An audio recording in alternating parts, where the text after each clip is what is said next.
Anyways, folks, we are on to the gas-powered Power Wheels again tonight. We're kind of jumping around videos, so who knows what order this will come out in, but it's running, it's driving. I got a quick run video on. We're going to do a drive video, and I've had this thing across the yard a couple times. It wheelies really nice. And it drives really good, but with no body on it and sitting on that little black perch, I already managed to wipe out, and I come off the side of it and I gnarled up the back of my leg already. So I thought, well, hey, it's probably a really good time to figure out to get the body on it so that we got a spot to sit and it's not so lethal. But anyways, so we're on to the body fitment. So we are fiddling around. The Jeep body has been on it lots of times before. It fits, it sits in the right spot, but there's no mounts for it. So that's what we're going to be up to tonight. And then the only thing that's different now is we've put the pedal in for the hydrostat. Works really good. It fits into the body, but I had to cut a hole in the floor, so I already got the hole nibbled out in the floor. But the pedal's just a bit too long, so my son's going to use the whiz saw under high supervision here, and we're just going to nip the last one off right there and come straight down. The pedal's just plastic, so it should cut easy. Shouldn't be a big deal, but we're going to nibble that off. I'm actually going to put the camera off for that one so I can help him right out, or I'll just set it on the bench and maybe it'll get a shot, maybe it won't.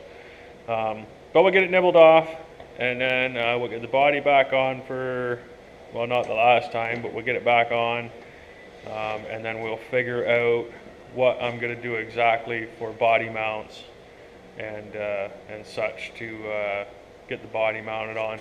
I know already that underneath the seat, this thing is directly underneath the black seat. I planned it that way, and there's a pretty big perch there, so I'll either a couple of screws, self-tappers or something through the plastic body. And the original mount here and on the other side where the original mount goes is actually right beside here too. So if I want, I can even make a little perch right here and just make like a pin like it would have originally came with, that it pinned to the steel frame that was in it.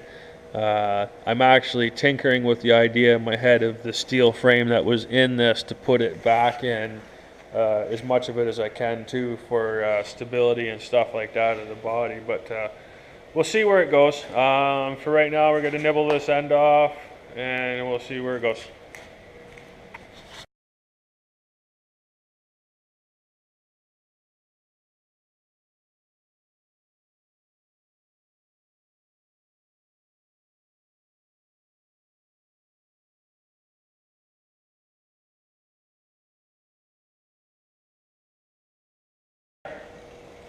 There we go. That cut out. So we'll do another test fit. I'll actually move you guys up there. So this is basically what ends up happening. This body piece goes here, and then front end comes in here. And it actually covers up everything really good. Covers up the motor and everything else. These two pieces are locked together like snow, and then this body actually is where it should be right now, and that's what it should be pretty much. Could be, I might nibble out just a hair more out of the thing, but that's how it fits. So this front end though is actually, it's being a troublesome little dude right at the moment because I'm just a bit far forward still. Sorry, camera work there. But I'm just a bit far forward of where I want to be. Or sorry, backwards of where I want to be with the body right now. I got to nibble this out. There's just that piece there. Pardon me, in behind the pedal. That's left over there. So I'm going to nibble a little more back out there so that the body will move up. It's usually just touching the steering column there. And then underneath here you can actually see where this back piece is usually up just a bit more, just a hair. Not much, but a little bit. And then I got to build a mount to hold this front up. One here and one on the other side. I'll use the factory mount spots so I can reuse like a pin location kind of thing. And then the hood still works, hood still comes up. There's my motor tucked in there nice. Everything's fine like that. Right now the spark plug's just touching this piece, but actually what they got here, and it's kind of to my advantage, is here's the Jeep body, here's the grill, and there's no hole, but then look, this grill is actually just popped in.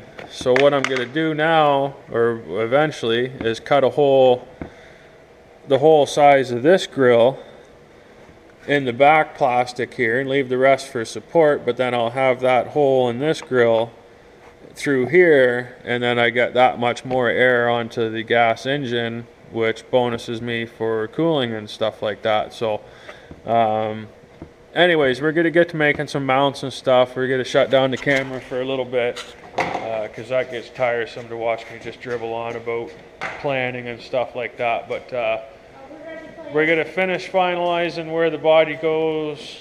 We'll work on some mounts and we'll make that happen. But actually, yeah, I'm going to grab the frame that I was talking about for the body, the original body. Here, just a sec, bud, so you don't get swamped by it. Oh, is it in there? No, here's my beloved scrap pile. I never bring it to the dump because I usually end up taking most of it back out to build something eventually. But yeah, so anyways, this is the original framework from underneath the Power Wheels. That's where the rear mounts were, and the front mounts, body mounts, were up here. Now, I know from trying before that these two hoops that come in hit the motor. They're too far in. So I either got to cut them off and like flip them over backwards so that the mount ends up out there again, or cut them off altogether and just get rid of them, or whatever I got to do. But I'm interested in keeping this back hunk from at least here at this corner all the way back to the back, because then that goes in the original support structure of the Power Wheels all the way back into the sides. So I'll have that much more support through the whole thing. So we'll see how it all works out and where it all fits, and then we'll see how it goes. But hopefully it works out good for us. So anyways, I'll catch you in a few. All right, so here's where we're at. We've been working on the Power Wheels. We're just about done. We got the body pretty much mounted. There's a couple changes to be made. When I originally put it together, and I kind of thought I wouldn't have enough space, but I thought I'd try it anyways, I mounted the original pedal in for the drive unit, for the hydrostat. But the problem is it's such a tight spot to get your foot in there that there's no place to get your heel, so you kind of got to lift your whole leg to get on and off of it. So pain in the butt, but that's how it works when you're building stuff. So anyways, we're going to switch over. I've already got the handle mounted on the bars here on the steering wheel here, and the cable run down, and we're going to take the body off and change it over to use that handle instead of the foot peg. That way that we got better control over it, and we can just keep both feet firmly planted down, so we're not wiping out trying to do anything crazy. So, but other than that, I've utilized some of the original mount hardware and the original black frame. You can see that right there, the black frame that's running back and forth. That's the original frame out of the Power Wheels. So utilize that to run back and forth across, and then just made a couple of pegs out of some of the old frame workings to hold it all together. But it worked out pretty good. Like I say, it runs, it drives, it moves along nice without the body on it, but with the body on it, that foot pedal just didn't work. So like I say, it's going. We're going to hook up the cable to the handle instead, and we'll go on with our day. So anyways, we'll get you there.